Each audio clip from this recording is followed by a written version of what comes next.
PPN 12% itu diputuskan melalui undang-undang.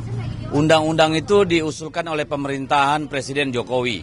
Pada saat yang sama PDI Perjuangan ada di komisi itu dan komisi itu menunjukkan PDI Perjuangan menjadi ketua panja kalau saya tidak salah. Jadi itu adalah keputusan DPR RI, bukan inisiatif Presiden. Bukan inisiatif dari PDI Perjuangan. Jadi salah alamat kalau dibilang inisiatornya PDI Perjuangan. Karena yang mengusulkan kenaikan itu adalah pemerintah dan melalui Kementerian Keuangan. Pada waktu itu disetujui dengan asumsi bahwa kondisi ekonomi internal kita dan kondisi global itu dalam kondisi yang baik-baik saja. Tetapi kan ada permintaan dari sebagian fraksi di DPR agar ini dipertimbangkan. Kenapa harus dipertimbangkan? Karena kita melihat kondisi daya beli masyarakat yang sudah terpuruk, kelas menengah kita juga sudah berkurang jauh, angkanya sekitar 9,3 juta kelas menengah itu sudah tergerus.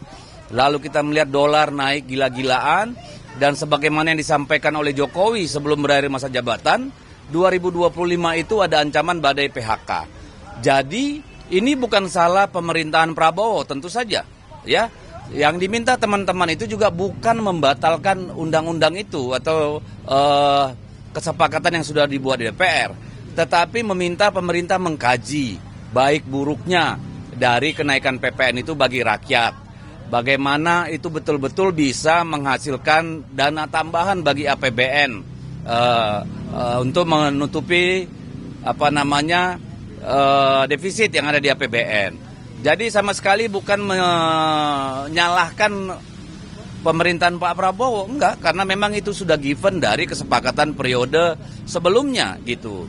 Nah, jadi ini sebenarnya permintaan untuk melihat kembali kondisi rakyat kita yang banyak ya, yang akan terdampak dengan situasi ekonomi baik internal maupun secara global.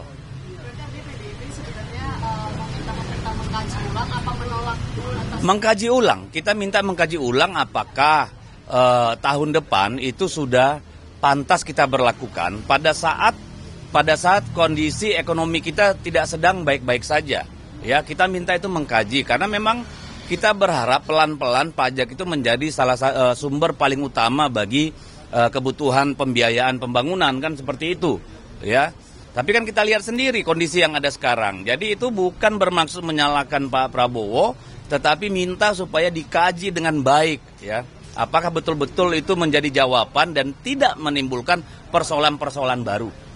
Tapi kalau Ibu Sarah tadi pagi, Sarah Gerindra tadi pagi mempertanyakan penolakan PDIP atas PPN 12%, Bang. Padahal waktu itu sebelumnya PDIP dipanja, Bang, waktu itu. Kamu kan saya udah jawab dari tadi kamu kemana sih? Tapi kalau ini sudah jelas bahwa itu usulan pemerintah melalui Kementerian Keuangan. Bahwa PDI Perjuangan ada panja di situ, itu kesepakatan di dalam komisi maupun lintas fraksi, bukan kemauan PDIP. Siapa yang menginisiasi? Pemerintah melalui Kementerian Keuangan. Udah clear.